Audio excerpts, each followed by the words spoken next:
Welcome everybody. How we doing?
Yeah, I seen that peanut number 10. What is that? Put it together. Shocker. This thing, man, this is such a range trader. I knew I wanted to be short on them oil names. Should have done it. Perfect little sell there. Love short next XLE. Welcome everybody. Hope we're all doing good. A little different class night. Last night was packed. I was sick, 110 people or something like that. So that's probably too much learning for most people, so it probably won't be too big tonight.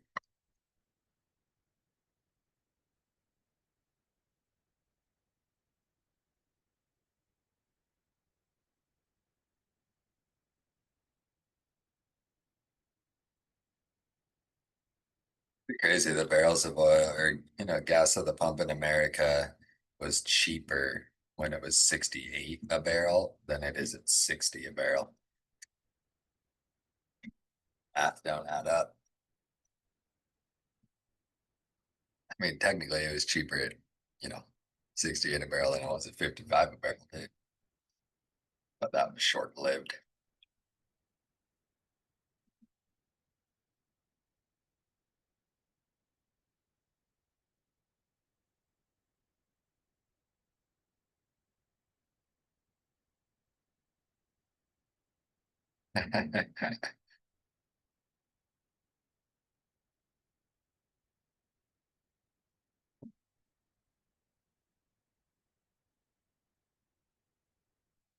Welcome everybody. We'll give it a few more minutes here. Let's talk about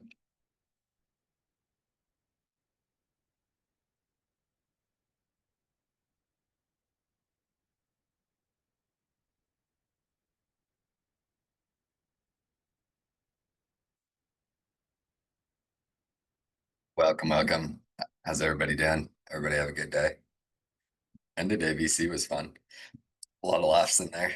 It was like one of those times where we just couldn't miss on a trade. Every funny thing that was said pretty well worked.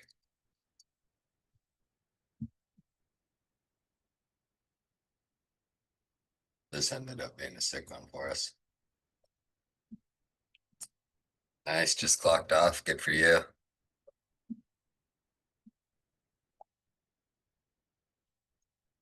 Yep, everything worked. Yeah, puts worked a bunch up here. Yeah, Peanut, dude, I had a sick call out. Let's see if I can find it.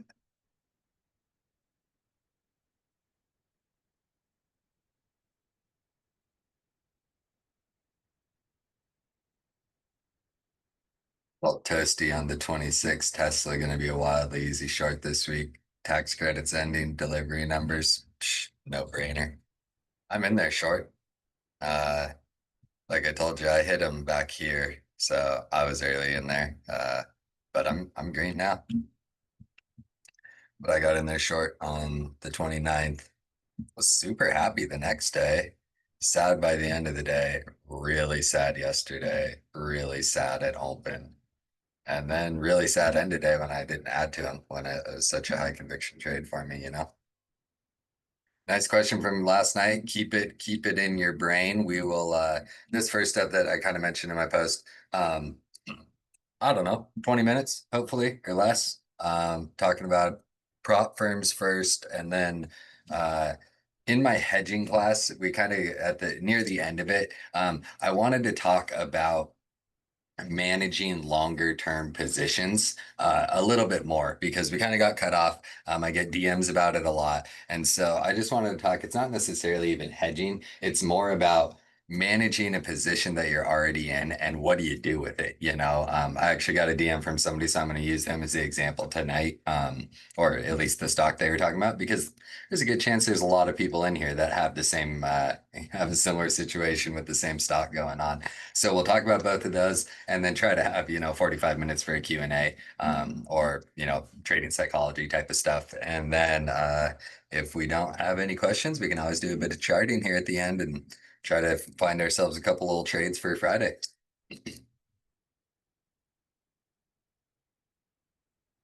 Tesla, on it down here. Let's go fill the gap even. That'd be sweet. It is Tesla. One thing we know about it is it tends to not like to hold a pump. Dude, I trade heavy on vibes on Friday.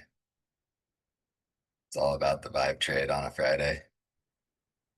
It's where I just gotta have fun on, take it all serious all week and don't do too many dumb things. And then Friday, it's just like all dumb all day and a whole bunch of fun.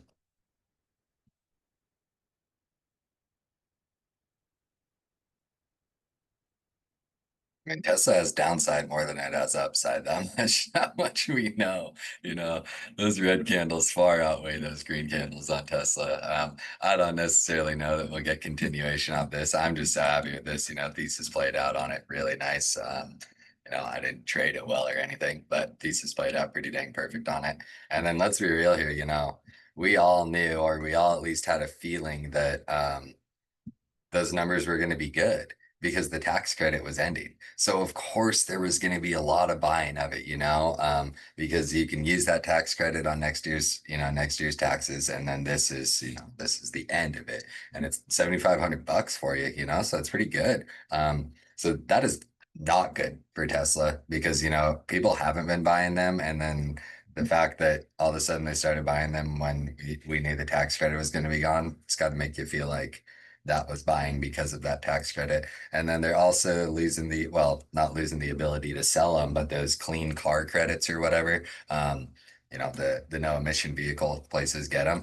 You can sell them to other companies. And so Tesla does literally billions a year. You're talking 10%. 10 to 20% of net revenue for Teslas from selling those credits. And you don't need to buy them anymore. The regulations were removed. So plenty of reason to be looking down on Tesla and not up.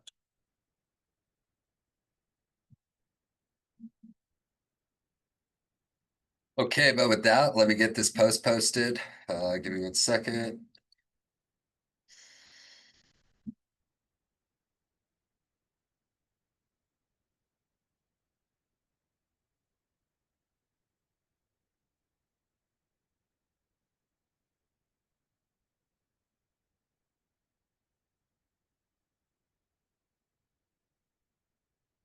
Okay, and welcome everybody. Happy to have you here, Dirty River. Like I said, tonight's a little bit different of a class. I like to get, you know, a Q&A in every couple of months. I try to get a trading psychology lecture in every single month, and I figured, right after the class last night, like I said in my post, there might be some people who had some questions. I had to get out of there. I mean, I got out of there right around normal ending time.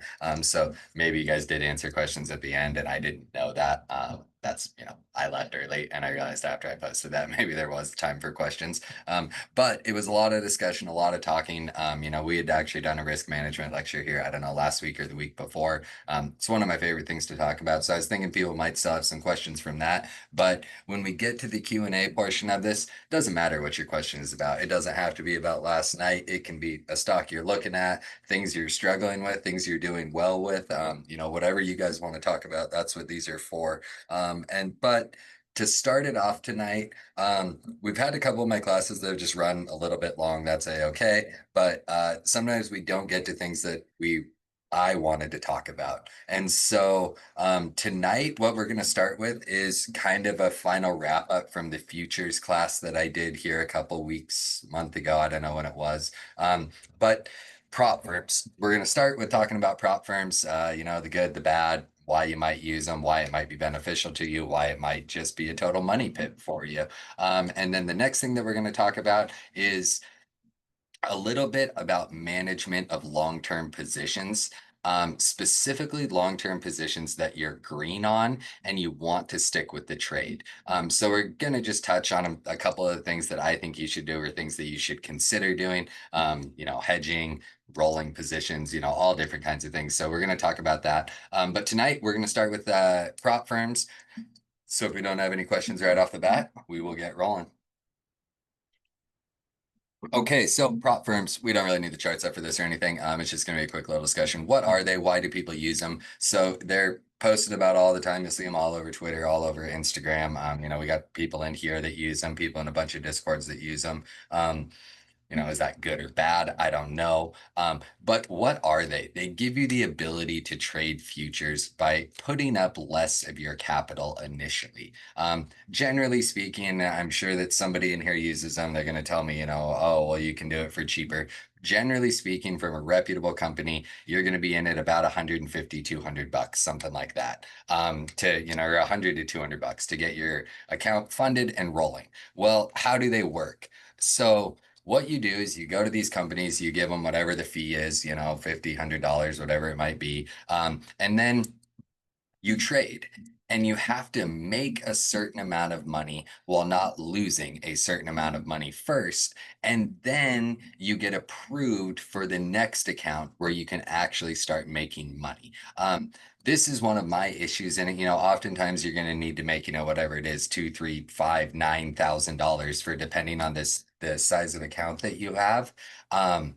You don't get that money. You don't get that money back. And it builds very bad habits for people. They'll start buying 10 of these things, 20 of these things. They see the potential money that can be made on it, but they never take into consideration the money that they've lost. And so why do I say it can be a bad habit?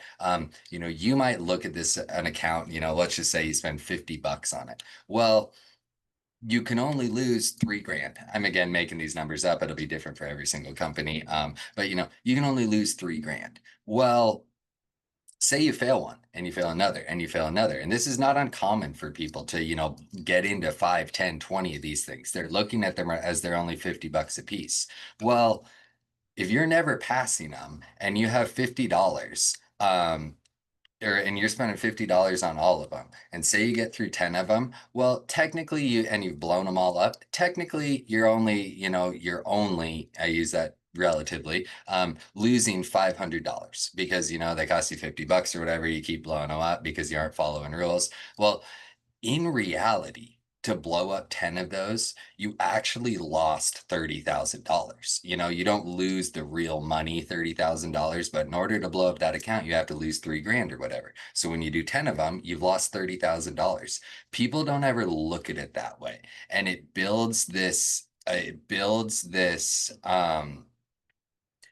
detachment from money. Because you think of it as 50 bucks. In reality, you lost 3,000. So, people might say, oh, I finally got a payout, because that's the second part of it. You have to make X amount of money, then you have to pay another fee. Sometimes you do, sometimes you don't, but whatever. Then you have to pay another fee, and then you can actually start making money. Again, you are stuck behind their rules. So you have to, make X amount of money for X amount of days, and then you can finally withdraw some of that money. So that's where they can be beneficial. If you are a good trader, you have a proven method, you don't have the YOLO mentality, but you don't have a lot of capital to trade with, they can be an option for you to do a little bit of futures trading. Again, you still have to trade them smart. You still have to, trade them like everything. Like you have to trade them like it's real money, like it's your real money. And they can be a very powerful tool. However, I don't think most people should use them. Statistically, and this is not me, this is the prop firms have released this, 99% of people fail them and never get to see a live account. Of the people who get a live account, 98% of people never see money out of it.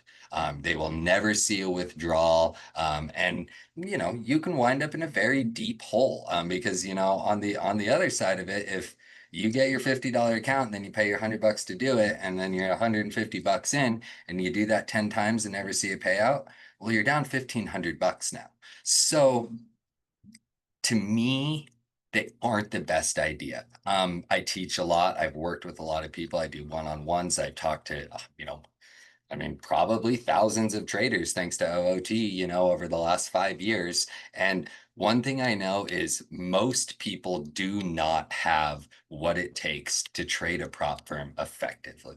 I am a firm believer if you want to trade futures and you want to, try to build your own money and do it, the right way, get yourself a personal account through a company. Tradevate is the one that I like, but there's a bunch of them out there. Find one that has lower margin requirements so that you can actually trade it. And on Tradevate, you can realistically start trading micros, like one or maybe two, with a $250 account. That gives you some wiggle room. It's not going to be making you a ton of money. It's not going to be the volatility of a full contract or a mini contract, technically. But your money's not stuck behind anything. You don't have to make $3,000 before you can even start making your own money. And you can just start with that personal account. $200. You're going to be out $200 likely to get a reputable prop firm account. You're going to be out $200. So you might as well put that $200 into something that can start making you money tomorrow. You aren't stuck behind rules. You aren't stuck behind this, that, and the other. Everybody uses these prop firms, and then they try to say the prop firms are predatory or whatever it is. But the reality is, people are degenerates. Like, the rules before you buy them, and then you still break them, and you wonder why you aren't allowed a payout because they can, even though you make money. Oh, prop, PROP. Don't use them. Again, I'm not recommending them in any way. I think most people should not use them. I just want people to be aware of what they are. And so again, you take they call it the evaluation, the first portion of it, you pass that. You pay more money. Now you have a real account that you can trade on and actually make money. Well, there's still rules. And so just because you've made that money, if you break their rules, you will not get a payout. So your money is still stuck. It is not guaranteed your money. It is not guaranteed your money in the pocket. And so that is my biggest issue with them. If you're going to be dumping hundreds of dollars into these things, then uh, if you're going to be dumping hundreds of dollars into these things, you might as well be putting it into a personal account and just trade there. What type of rules? Adding contracts. Like if you trade micros, it's very common to, add one and add a couple more if it goes against you. Pyramiding in, whatever you want to call it, or averaging in or whatever. Very common in futures. Obviously, we don't do it as much in options trading because it can be an issue, wash sale, things like that. So that can be an issue, but adding too many contracts or trading outside of your normal strategy. Like, if you YOLO, and the YOLO hits, but you normally don't YOLO, you aren't getting your YOLO money. Like, and I'm not saying you should do that, of course, but there's many, many rules that you can get stuck behind. There's many rules you can get stuck behind. So obviously, if you're a responsible trader, you have a proven strategy, you will get those payouts. But as I said, most people never will. And if you're going to try them, again, I in no way, shape, or form encourage people to use prop firms. In fact, I think it's a bad idea. Don't get sucked into this. Well, I can have 10 accounts and I can spread the risk over 10 accounts and blah, blah, blah. No, you can spend, thousands of dollars on 10 accounts over and over and over again and never make money is really the bad side of it. If you trade a personal account, you can withdraw every single day you want. You aren't stuck behind anything. And then you won't do what most people do, and try to blame the prop firm for your, terrible trading habits. Like, You don't get your money from a prop firm when you're a bad trader. My experiences with them, I've never had a payout denied. I've never had any of that. It's always gone relatively smooth for me. I personally don't really use them anymore. And so, uh, I think the personal account is the way to go. Really, the only time I trade them is when friends want me to trade them with them. And so every once in a while, I'll get a new one. But I've never had issues, but I know more people that have had issues than haven't. So with that, unless, really no questions about that, nothing else to talk about them. As I said, I don't recommend them. I just wanted to explain a little bit about what they are. If you have questions about them or you want to talk about them, feel free to DM me. But, for the most part, they aren't a good idea. And if you see some Twitter or YouTube guru pushing prop firms, I guarantee you he doesn't know how to trade. So quit listening to him for sure. They aren't worth listening to. The loud prop firm people are some of the worst traders around. So definitely don't listen to those folks. But so with that, let's get into something a little bit better. Talking about real trading, talking about trading that we like to do, not pretend paper trading and posting gains on it. So long-term management of positions. So the one that we are going to, it did indeed, Manny was hype. So long-term management of long-term positions. So the one we're going to use today is Hood. I know a lot of people in here and a lot of people are in it for the long term. As all of you know, for the last 4 or 5 months, I'm bullish on Hood. I think everybody should be bullish on Hood. I of course was not as bullish as MMA, and it took 6 quarters, but hey, the thing's finally in the S&P. So this is the one we're going to use as the example. And I was DMing with a person today. They might be in here. If you are, shout out you. We aren't talking about them, but they're in a Hood trade and they're up massive. Few 100% on a single contract of an option. Their trade is not necessarily long term. They only have until the end of October. They were trying to, I think they were maybe trying to cover earnings. I don't even know if that would cover earnings. But they were trying to, yeah, it wouldn't even cover earnings. But they were trying to have this longer term trade. They're long term bullish on it. They think that it can keep going. I agree with that. I mean, there's no denying that the extension this thing is trading at is relatively mind blowing. The move from those April lows just absolutely insane. And so, how do you trade this, and what are some things that you can do? So one of the main things that I recommend, obviously, anytime the market is providing you short-term volatility, it's worth trading against or with your contract. Say you want to short Hood. Well, you can short Hood and still hold your long contract. Never let the market just burn you. If something's just dumping against you, but you're long on that, you don't just, I mean, I think you should likely have tighter stops. But if you're in this for the long term, you have real long-term contracts, 6 months out, year out, whatever it might be. Trade the market. If Hood is downtrending and it's setting lower highs and bounces are getting sold off, you should be shorting it. And you don't just have to watch your long-term contracts die.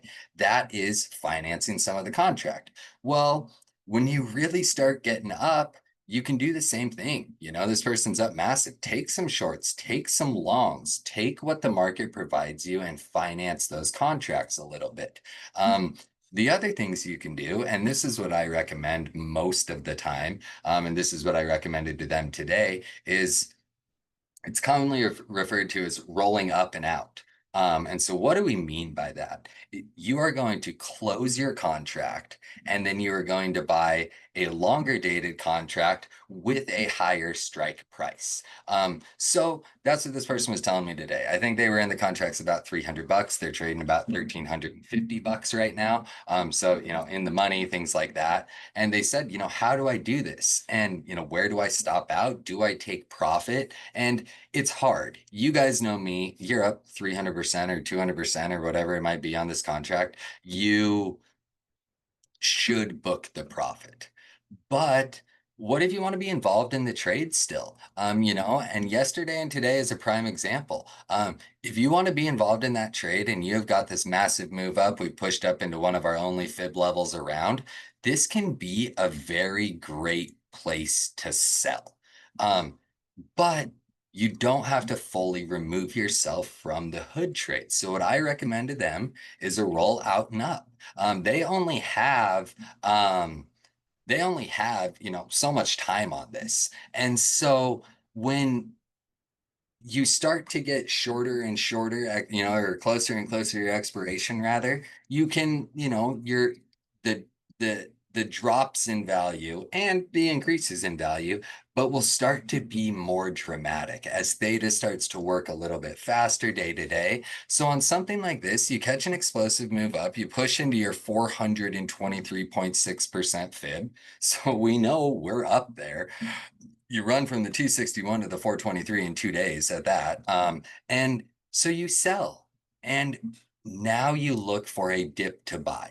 You're still bullish on Hood. You still think that it has potential. You still think that it can go further. But maybe now you close your 132 call or whatever it is. You look for a dip to buy. And now you roll into a 145 with more time. And how do you know what contract to buy and how do you know what to do? It's of course going to be, up to you trade by trade. But how I explained this to them was, okay, you have $1,000 profit. If you give back 500 of that, are you taking the stop out? And if you are stopping out because you've given back 500 bucks profit, then that is what you should be rolling. So you have $1,000 profit, sell it. You should be stoked. You turned 300 into 1,300. You can't be sad with that. Now you sell it and you look for a dip to buy.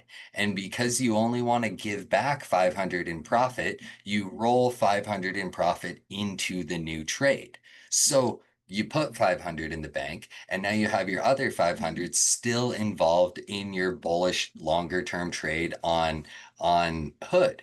And by doing that, you have now booked profit, you've bought yourself more time, and it has cost you nothing. You are still playing with the bank's money. Worst case scenario, that Hood contract goes to zero and because that Hood contract is either going to pay you more or it's going to go to zero. And because if you would have stopped out, your plan was to stop out when you gave back 500 in profit. Well, now you have that 500 in profits still at work for you. So worst case scenario, and you shouldn't do this, but you let that $500 contract go to zero, you are technically still following your plan, because your plan is stop out when you lose that 500 bucks in profit, but you've bought yourself safety. You've bought yourself more time. You found yourself a little bit less out of the money.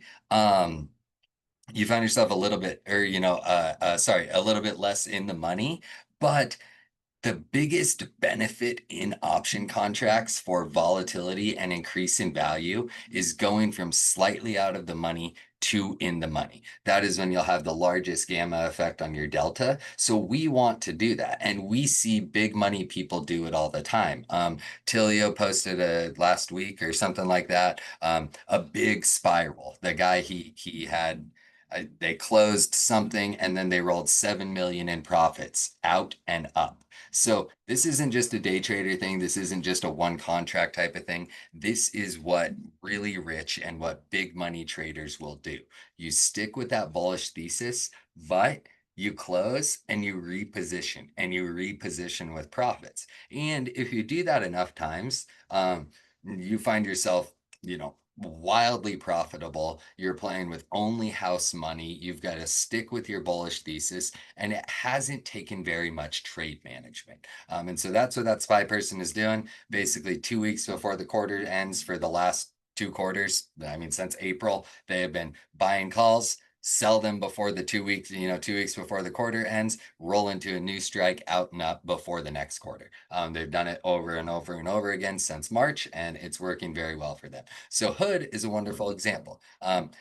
Was there a nice sideways movement here for a while? Yes, which is what has led us to this big old breakout. So we had nice sideways movement, but now we get our big old breakout. And so now we've had the big breakout, massive breakout, if we're technical, where we should start considering taking some profits, considering, looking for consolidation, those kinds of things where it might be less conducive to actually sit in options. You don't want to sit in 2 month out calls through this, especially if your entry is bad. It's fine to sit in those long-term trades and hold them for this nice run up, but this type of movement isn't ideal for option contracts. So this is what I recommend doing. 9 times out of 10, if you stick bullish on it, you roll out and up, over and over and over again. You obviously don't like sell and instantly buy. You want to close and you want to allow the market to pull back. I mean, the market is always going to pull back. Don't get me wrong. Hood exploded the last couple of days, and should I chase? Should I chase? Should I chase? And you tell them no, no, no, no, no, as it flies. And they're like, well, it's never going to pull back. They ignore the fact that just 3 days before that, Hood had in fact pulled back almost $10. It had a pushing a 10% pullback in 3 days. So it will pull back. Maybe you'll only get one day, but there will be a dip to buy. There is always a dip to buy. Let's see if we got any questions here. Oh yeah, spreads can get a little funky in the money. And like I said, you know, that transition from out of the money to in the money is where you get a massive increase in leverage at no additional cost to you. Your out of the money might give you 30 delta, and all of a sudden you find yourself two strikes in the money with 60 delta, and you have doubled your exposure at no cost to you. Whereas as you start getting higher and higher delta, that gamma increase really, really slows down. So gamma will always be the highest right around, out of the money, at the money, in the money. That little zone right there will have your highest gamma. I mean, so yeah, you're talking about it does not matter the size of your profits. This is safe, responsible trading. Don't get me wrong. You can buy these things, you can diamond hand these things all you want. If you don't want to manage the trade, that's fine. But with very, very minimal management, some intraday scalping against things. Um, some intraday scalping against things, rolling out and up on contracts, you will find yourself making a lot more money than just diamond handing them, because I mean, I don't know when you bought these, but like you were probably stoked on this breakout. Then you were probably super bummed that it sold $10 and you were like, wow, like I just gave back a ton of money. I gave back, if you're in shares, you just gave back 10% of your money in 3 days. That's where you start managing. Or if you're in these contracts and you get a rip from 115 to 130, you see your big old fib, you take a trim, you buy the next pullback. So now you've trimmed here, you've bought here with a much better average. And even by the time you just get right back up to here, you have more money than you did the last time you were here. So it's all about just, slow management. I'm not telling you if you got Hood shares, go trade Hood every single day only. I'm not saying anything like that. But this is longer term thinking. When the opportunity presents itself to take other trades or to trim these trades, then it is worth it to do it. And it's what I tell people all the time. Nobody at the end of the day is going to remember that you hit, 500% on Hood. It's all about you in the end. And so, I don't know, and uh, I kind of have two questions to answer here, but 35,000 in profits. You you're happy with that. What happens if Hood craters? How sad are you that you didn't book some of those profits? Because let's be real here, Hood's probably getting ahead of itself. I don't get me wrong, I think it is kind of putting the nail in the coffin in traditional betting. But how sad will you be if you give back a whole bunch of that? And if you roll out and up and roll out and up and are only playing with house money, you will find yourself making a lot more in the long run. And your contracts are until January, but maybe you bought them back here. And think if you sold this pop and because this is ugly. This is ugly enough to say we're gonna get a pullback. And then let this thing pull back 15 bucks, hop back into a new contract and catch another move up. Again, you're making more money than you would be here, where you were before. And by up here, you're making more than if you had just held your original position. So always trade the chart. I talk about it in my classes all the time. Oh, I'm holding because I have time. That's the worst reason ever to possibly, that you could possibly hold a trade. You need to have some sort of plan of how to manage this trade. Don't get me wrong, if you're in shares, I don't think you should just sell your shares, especially up massive, but trade against them. That's what calls and puts are for, is letting you not mess with your position and trade another thing. Yeah, yeah, Ryan, it always is. It's always roll till right. What's that thing up to? Oh my God. Dude, my poor buddy.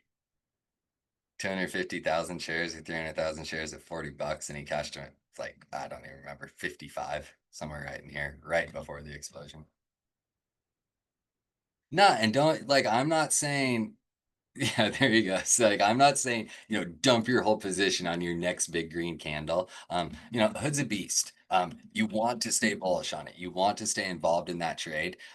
But look for some opportunity and be realistic. When you're seeing this kind of a move, whatever this is, 19% up in 2 days, big money's trimming. Like rich people are trimming, big money is trimming, no questions asked. So you should try to do as they do. Even if you sell a couple of contracts, five, six, seven contracts, whatever it is, I assuming by your position, by your profits, you have a few of them. Buy them right back or buy a different strike and you can trim and roll into another. You don't have to fully exit the position, but yeah, I'll use the other guy as an example. You get this nice little pop on Octobers, sell half of your Octobers on this next pullback, roll all that money into November. So roll out, roll up. It saves you a lot of heartache.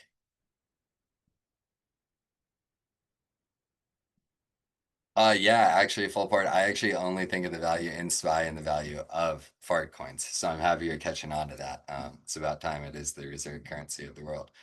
Okay, so that's my spiel on trade management, a longer term portfolio or longer term trades, things like that. Uh, does anybody have any questions? I know we answered a couple questions, but does anybody have any questions about that? Like I said, I'm not telling you to do these things every day, but when the market presents you with something that you feel you could take the trade on it, take the trade. You don't have to just hold trades. I mean, Tesla was my favorite one because massive breakout. No denying that. Well, for weeks, every single person was trying to buy this break at 330, buy this break at 330. Oh, we broke 350. Buy the break at 350. Buy these breaks at 350. Clobbered, clobbered, clobbered. Don't and then they would just watch their contracts go down 60% and go down 60% and go down 30% and then finally pay them. You don't have to do that. You don't have to just sit and suffer. If you take a bad entry at the highs, you're buying this 340, 345 break that nobody should be buying. And so you bought your calls at resistance. You don't just have to watch Tesla sell $30 against you. You can trade this. So if you're sticking with your bullish thesis, great. But when the market presents you a perfect reversal candle off of a trend line, you can start to look short and trade short. It doesn't mean you're a bear on Tesla. It doesn't mean anything like that. It means that you are taking what the market provides you. Don't just watch your stuff die. Like there's nothing worse than just watching contracts die. I'm dealing with it right now that are doing it every single day. They're dying more and more, and it's horrible. So I'm trading that stock all the time to pad that loss. But I mean, I can show you guys. I bought January 30 calls on T like up here or something. I don't know, somewhere around here. I don't exactly know what my entry was. And I've watched it crater against me virtually every day since I entered. So it does happen, but I've scalped T puts on that breakdown to here. We caught this T bounce and I'm back in T longs down here. So you trade. You don't have to just let the market die against you. Are my contracts dying? Yes. But am I fine because I've been trading against it, so I don't really care, and I have till January, and so it's the loss is covered, so I don't have to worry about it. That's what all people should be doing. So again, any questions?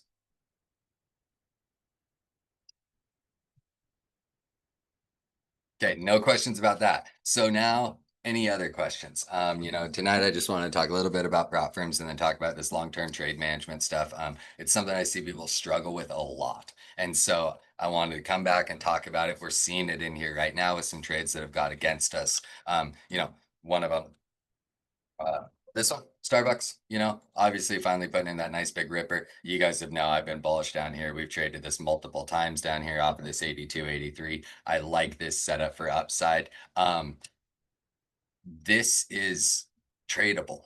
So we trade this. Doesn't matter. We trade this. Um, uh, so we make the money the market provides us. Then when this breakout finally comes, great, but you don't just have to watch them die. Don't be that person on Trade For that's whining about a trade every single day. Oh yeah, exactly. It will so yes, I mean that is exactly right. But you're exactly right. And that is fucking hilarious actually, because I did just say the exact opposite. But there's a little caveat that you have to trade against it. If you're going to make the decision to watch a crater against you, like, I don't know, I think this thing's probably down. Like, I don't know, what's that drop? I don't know when I bought it. Yeah, 6, 7% on the stock against me. If you're gonna do that and let them die, you better do something about it. You better not just sit there. But yes, sometimes I am definitely a do as I say, not as I do person. And like, let's be real. I should have stopped out here, here, here, here. All of these are where I should have been stopping out. But I was, trading against them saying I have Januaries, and I'm sort of like, yeah, I have Januaries, and they're not worth very much anymore. That's for sure. Um, yeah, same strategy for shares. Leaps, all of it. It doesn't matter what you do. It's just all about taking the money that the market provides you and taking the opportunity that the market provides you. I teach that all the time, that everybody wants to rush in a trade. Everybody thinks they need to be in a trade, otherwise they aren't making money. What you need to do is take what the market provides you. And so when the market provides you big breakdowns, big rips, anything like that, trade them and trade against it. You don't have to trade, you don't have to close your leaps, you don't have to close your shares, but trade against them for sure. That is the most profitable way you can function in this market. Day traders trading options is not any like large chunk of trading that occurs in the market. Options for the most part are used as hedging instruments, things like that. Of course, big money will sometimes put on directional trades when the time is right, but it's a lot of hedging. It's a lot of protection. Like that's what derivatives are used for, bonuses for CEOs, but that's what derivatives are used for, is management of trades. So it doesn't matter, it doesn't matter if you're in your shares or in your leaps, you don't need to just let them die. It's like all of those growth stocks. Well, this one might actually be getting up there, but it's like all of these people that were like, oh, Sunrun, like solar. Look at that funny blown out one. I wonder why it's doing that. Oh, solar, it's the future, blah, blah, blah. I mean, sure, it might be, but some poor sap bought a share of this at $100.93. And I'm not saying they held it, but it in fact did drop to $5, So things go down and you need to do something about those things going down for sure. You don't just watch them go down indefinitely and then, don't do the old buy high, sell low. That always hurts. And just protect your money, protect your share money, do all of that. And sometimes ask yourself, like, Hood is actually a great example because it got destroyed, April. Obviously, everything got destroyed. Could you hold your shares? Yeah, absolutely. But trade this. Like the stock got crushed 50%. There was so much you could do here. And don't just average down, you don't have to just keep averaging down. Let the market give you a little bit of money without adjusting your position. It's oftentimes going to be the best thing. Yeah, so I mean, you can make the argument for taxes, but I'll tell you right now, but you need a year. So you need a year. Like you have to be over 12 months to get that long-term benefit. Um, is there times you can hold that long? Absolutely. But at a certain point, like you have to click the sell button, run it, finding yourself in the situation where you are in the long-term gains category on leaps, can be great. The long-term hold can work really, really well. But you are limiting your potential money without a doubt. You can make a lot more. Like we see big money do it all the time. Granted, they're filing mark to market, so it doesn't matter as much. They have no wash sale or none of that, and they're doing a net profit. Um, uh, they're doing a net profit thing, but they're trading a lot of short term because you know, that's where the real money is made. No, Anth does not click the sell. Here you go. Here's Anth. So this day he said profit target 100. This next day he said buy every dip at 62.45. 3 days later he said 56 for those who missed out. Down here he said buying the fear at 49. This was one of his many S&P inclusion callouts. This was him buying Hood at $39. This was the day where I said buy Hood at 32. 32 right down here. River says buy. And obviously we went a little bit below it, but here's where River says buy. And ultimately, you can see long-term mindset worked out. Just because I was bearish all the way down to here does not mean I'm bearish on the company. I was bearish on every single thing in America, as every person should have been for that whole time. You shouldn't have been buying, And then you get the buy, you get the buy at the reasonable spot. And so and then now, of course, there's no denying that every single one of those buys is like even his worst buy is still up 100%. So even more 100 like 100 and something 150% almost. So even his worst buy is good, but this is one of those things where and he made the decision to buy and buy and buy and buy and buy and buy instead of take advantage of the short term, be short for this until you start to see signs of reversal, and then roll all of your short profits into shares at a better price. So it is to each their own how you do it, but I think small amounts of trade management are oftentimes going to be better. Your shares, obviously you stick with them, but think of all the money that you could have made here on pullbacks and bounces and all of that stuff. And he did, he's traded options, like he's traded this thing big picture very, very well. I'm not trying to say anything like he hasn't, but uh, I think Ant's average is much lower than the 50s because I'll tell you what, some of these so maybe in his public port, some of these buys, down here, your 46s and your 39s, they weren't small buys. So, he definitely got some bounces. And then the most hilarious thing, he didn't even buy any at 32 when I was telling him buy them at 32. But yeah, 50 average on Hood, wonderful place to be. Not a ton of reason to be selling it, but trade some of this, you get yourself a nice little, whatever it is, 20, $30 pullback, capitalize on that. Don't just watch your profits go away. D-Money, yes, I can. However, um, I'm not a tax person, so like not really. Um, yeah, he was exhausted. I think he had nothing left to, as he says, inject into the portfolio there. So wash sale, you trade an identical security within a certain amount of time. So what do we mean by that? You buy the same contract twice, you average down. You are activating wash sale at that point. You now have what is known as a deferred loss, and it's actually taxable. So you can't use that as a loss at the end of the year.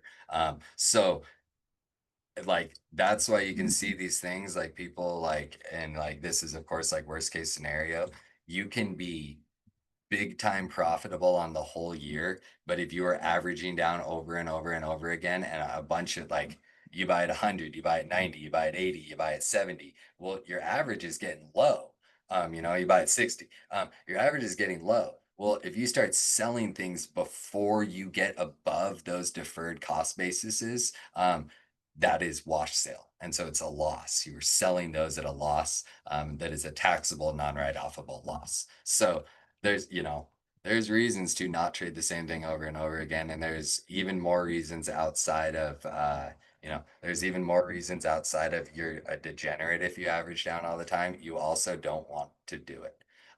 Yes, so before 30 days. But like that could be shares, like day traders who trade shares, that's why they will good day traders. And I'm, people that buy and sell. I'm not talking about like holding, but like really good big money day traders that trade lots of shares as opposed to options. And by a lot, I mean 100 shares. They all file mark to market because you aren't subject to wash sale if you file that way.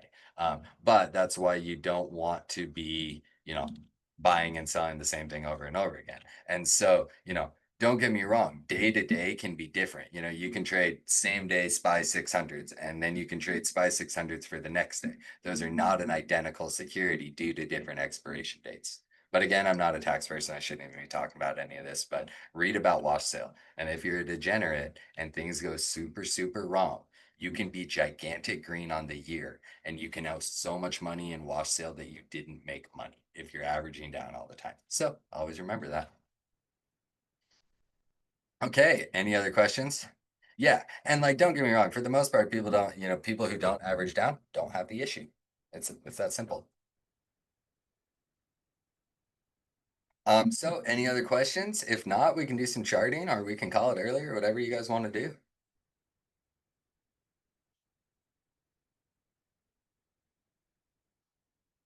All quiet here, huh?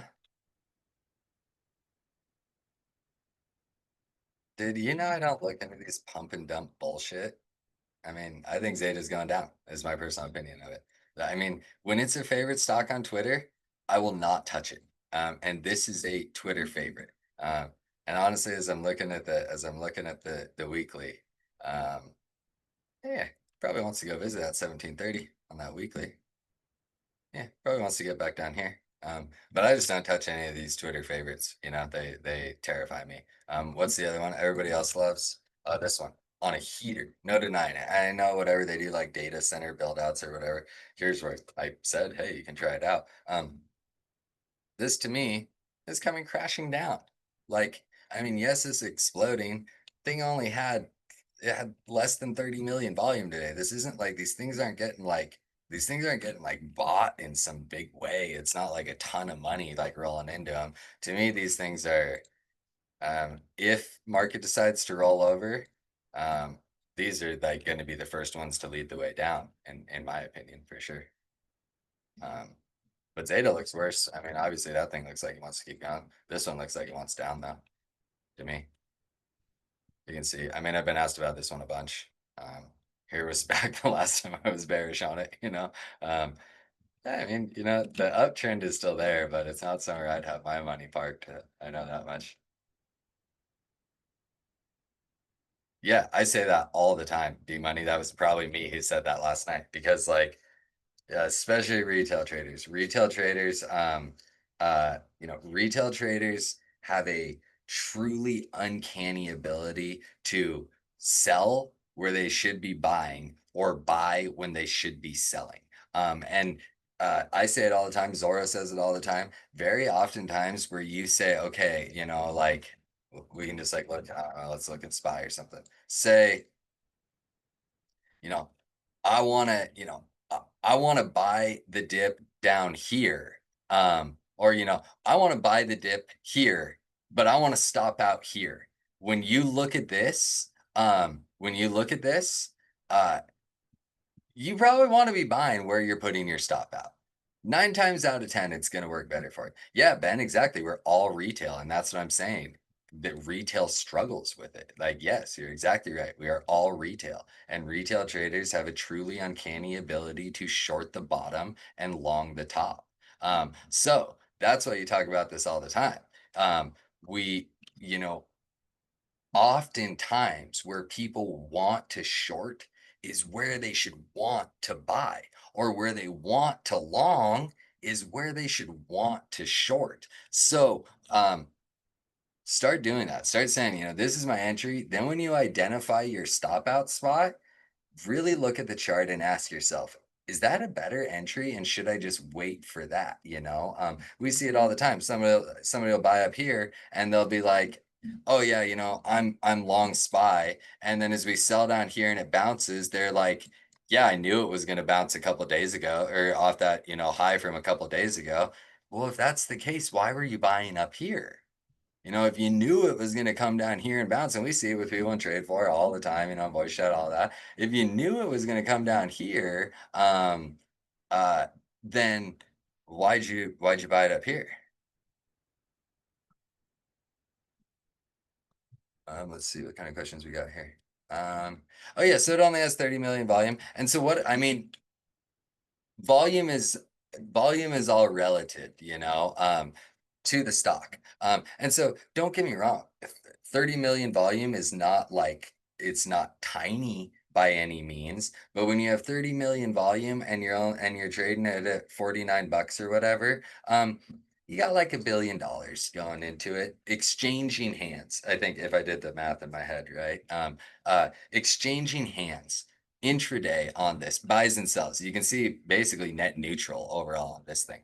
Well, then you go look at something that like is a big company and people trade and you have 120 million volume, and I can't do that math as good in my head, and you got 120 million volume of basically 188 and you realize that there was 22,560,000,000 exchange hands just back and forth on Nvidia today to have it do absolutely nothing. That's real money pouring into these things, and this is, that's like, I got to be honest, that's like not even a big volume day. Like you start looking down here, 280 million volume. I mean, these big ones were 600 million. I mean, obviously that was the April mayhem. It's not like it has like money pouring into it. It's similar to how we talk about flow. People will be like, "Oh, I just saw a huge flow into something." It's like 50 grand. That's nothing big picture in the market when you look at the things that are really drawing money and really drawing buyers. If we consider this every stock is pricey now, I don't know what I was saying. I don't know what I was saying to respond to that. I mean, aren't we extended? Yes. Yes. The entire market is wildly overextended, trading at a high PE ratio, all of that. But none of that matters. Like that doesn't the days of trading PEs and PBs and all of that stuff on the market, those things are so long gone. It's like, I mean, if PE ratios or PB ratios mattered, Tesla would be a $70 stock and PLTR would be a $50 stock, but they don't matter in today's market. Oh yeah, so I mean, if we well, so yeah, if you think is retail, you don't buy you don't want to buy the highs, but retail will. I can almost guarantee you that if we went back to 922 on this big green candle right here, pushing up into one of the very few resistances around, go find this day, and I can guarantee you retail is swinging calls. Like, and trade floor is swinging calls. We need to not think like that. It is our jobs to do our best to not think with that kind of logic, and let pullbacks happen and buy pullbacks. Don't see big green candle and think buy. It is fine to see big green candle and think, oh, I'm bullish, but pull back to yeah, SMA, EMA, support and resistance, supply demand, whatever you trade. But people see these big green candles and they want to buy it. I mean, this is a great one. So here a few days ago, and you can go find these on Trade Floor, because I saw this right here. People were saying, "Oh, Lyft looks great. I'm swinging Lyft. Lyft calls. Big old green day on this thing. I mean, I don't even remember what it was. It was a massive green day on it. 5.5% up. Well, they're all swinging calls into that. That's where, that is where that's a classic retail thing. And then we can be bullish on Lyft. I am bullish on Lyft, as a matter of fact. Well, we go to our daily chart. So we see this big green candle. This one's a simple one. We know where support is. Here is our zone where we want to buy. We don't want to buy up here. This is the top. We don't want to buy up here. We want to buy down here. Sometimes it provides you. Sometimes it provides it for you, but you don't want to be the call swinger at resistance. However, you want to be the call buyer at support, and then you want to, take your trade, where your stop out is, and you ride with that trade. Maybe you get stopped out, or maybe you get the big old ripper. SMAs are a special one. Those daily SMAs, like, I mean, everybody looks at those daily SMAs. You'll hear them on CNBC. They're a big part of Munger and Buffett's trading. I mean, that's the biggest thing. Smart money waits for a reason to buy.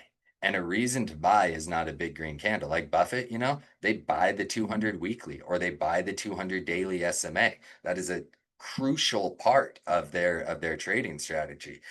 Is it a retail strategy? Probably not. Simple moving averages have been around since really before retail traders existed. They're a very, very wonderful way to know the average price on shares over a very extended period of time.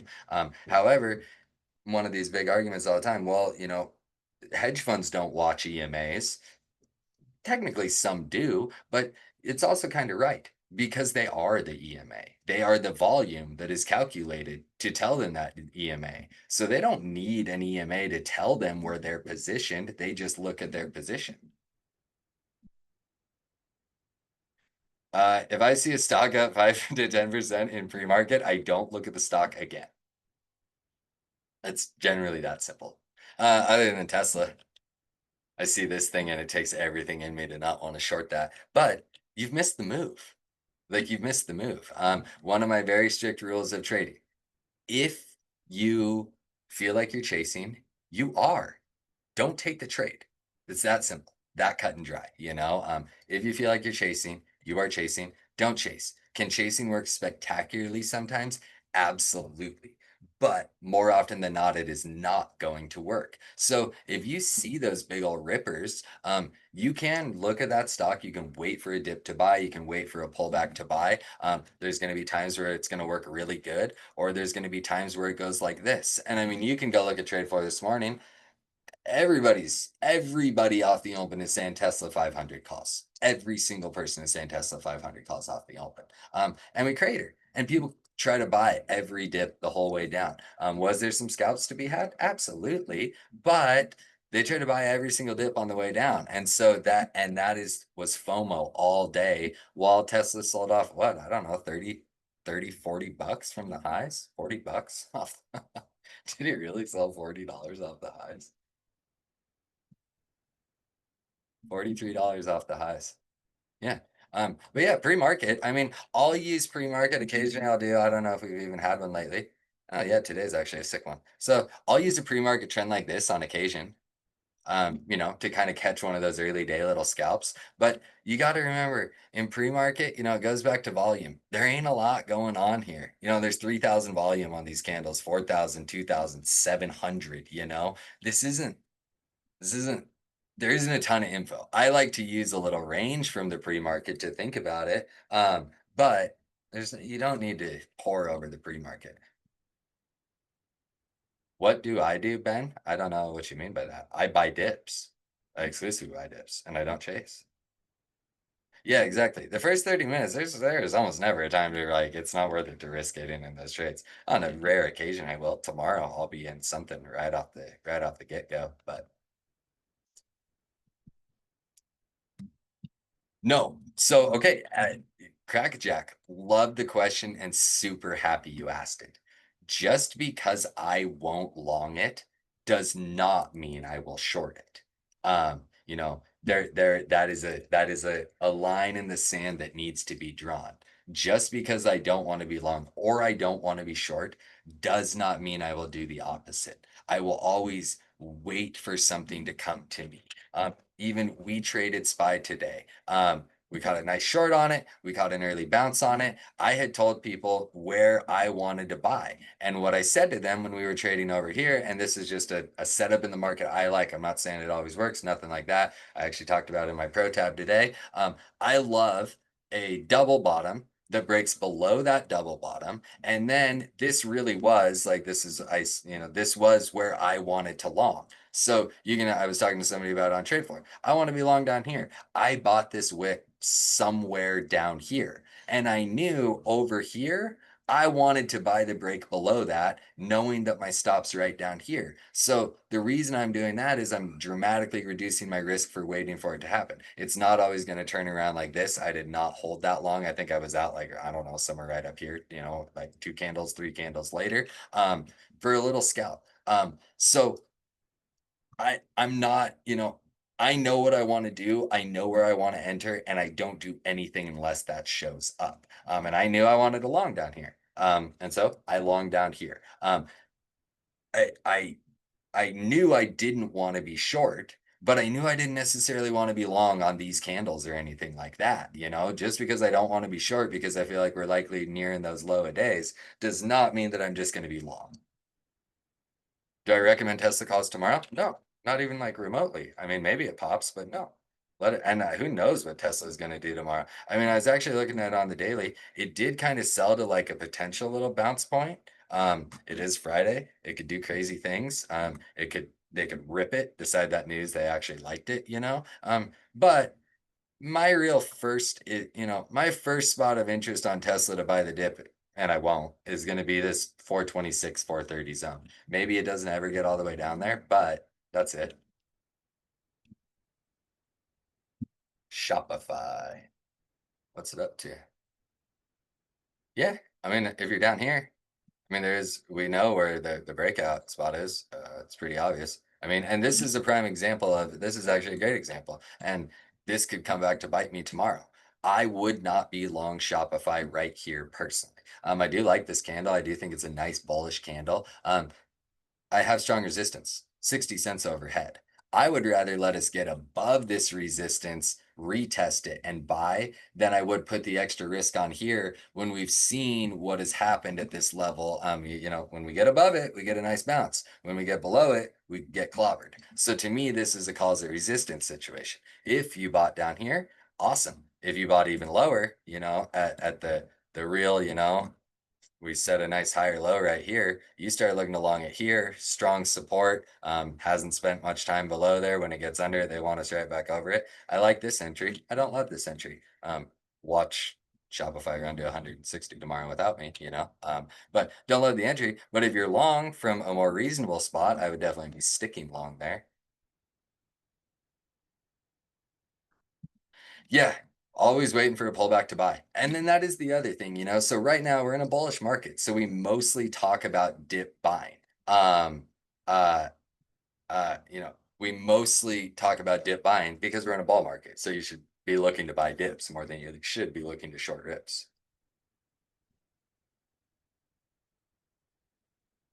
Oh yeah, see, I would not be in right off the jump tomorrow on Shopify. I would not. I would not. Personally, that's just me though. And like I said, I could very well be wrong and this thing could explode tomorrow, but just for me, Ben, I feel like you're like I'm not I'm I I'm not really sure like what you're trying to get here. I mean, exactly what I told you earlier. I'm not sure if I'm like missing out on your questions. Maybe I'm not understanding them. How do you approach Fridays? Completely different. You size way down, you trade with profit only, and you try to have fun. It's not you do not go into a Friday looking to make your whole week on that thing. Like Friday is a day where you should be scalping small amounts of profits and, trying to catch some nice volatility. Contracts are super cheap. You can catch really big multipliers. Friday, for the most part, should be skipped for 90% of traders. It's just what I like to trade because I think it's fun. Thursdays I love. Thursday is my favorite day to trade. You still have a little bit of safety because you got one DT on most of on most of those weekly contracts. Obviously, still same day spies and stuff. But they're cheap. They're really getting beat up because they're expiring soon. So Thursdays are my favorite day to trade. Fridays are a lotto day, and they should be treated as such. Yeah, trade only what the chart gives you. And let the chart tell you, should I buy here or should I not buy here? Or should I sell here?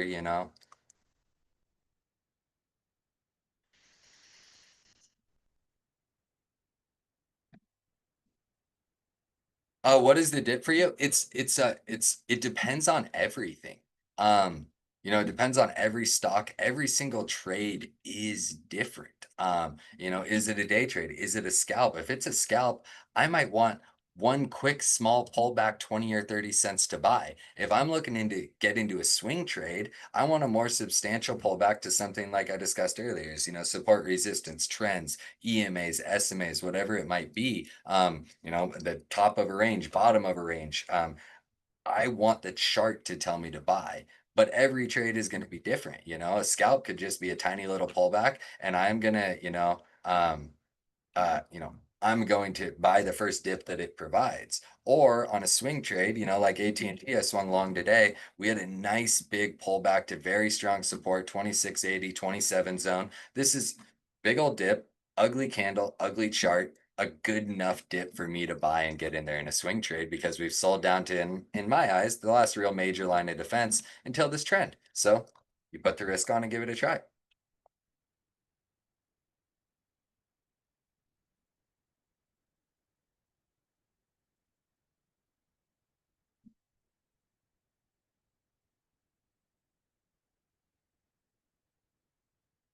Yeah, Ben, you treat it all the same. It doesn't matter if you are buying stocks, leaps, it doesn't matter what it is. You just want the chart to tell you to buy.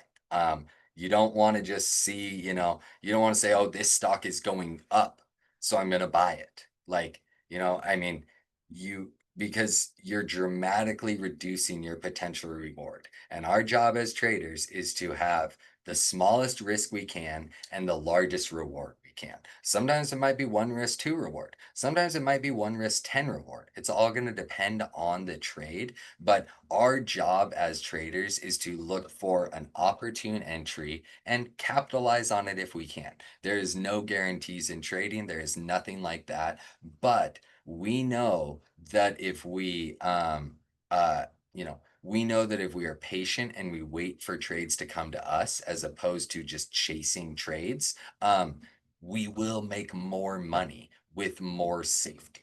What I always try to encourage people to do is we are here to make as much money as we can with as little money as we can. That should be everybody's goal because it all comes back to, risk management, capital preservation. It's why I said nobody is going to remember if you hit 500% on hood. Um, uh, you know, Nobody cares if you're going to hit 500% on hood. Nobody will remember it. You need to trade for you, trade with, proper size for you. Everything is all about you. Everything is personally about you. So don't try to prove anything to anybody. Don't try to do any of that. Let the chart tell you what to do. Don't be the person on trade for saying SPY's going to rip to 680 tomorrow because we'll all make fun of you for that. Be the person that says, okay, I bought this dip. I'm looking for the next reasonable bounce point up here at 27.22. Maybe it comes, maybe it doesn't, but all we can do as traders is wait for the opportunity and take the trade.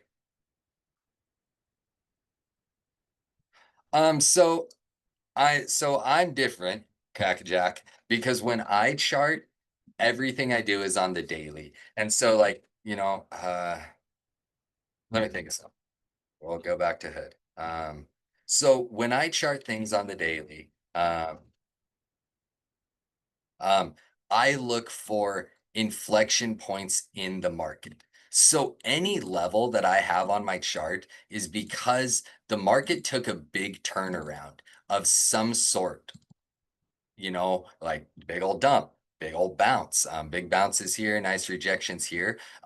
So I chart these major levels. To me, all of these levels that we're going to find on the daily are going to be strong. So they help us with our bias. So, you saw I just charted everything is from here back. Well, now when we start going forward, when a level breaks, we look for the next level. Sometimes you're going to break below it and you aren't going to get that move down. Well, okay. So sometimes you break below it and you move to the next level.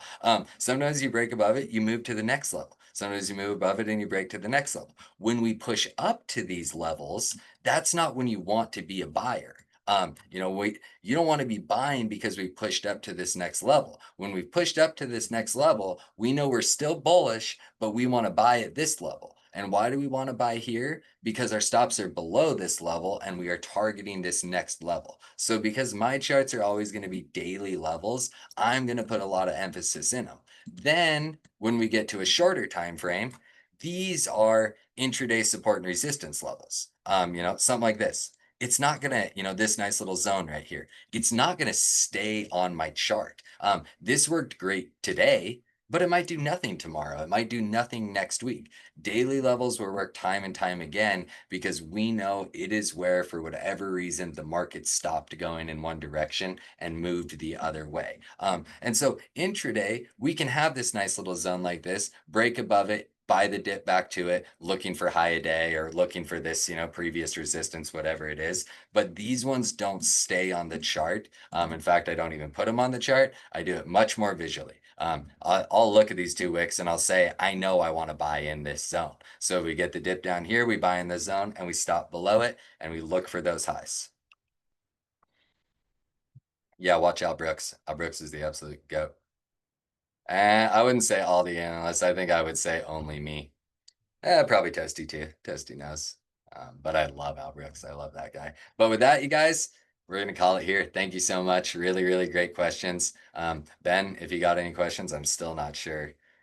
I'm still not sure if I answered your question. So feel free to send me a message. That's what I'm here for. But with that, we are going to call it a night. Good, good. Happy to hear that. We're going to call it a night. And thank you all so much. And we will see you tomorrow, Friday morning, for some fun. And we'll catch you later. Thank you.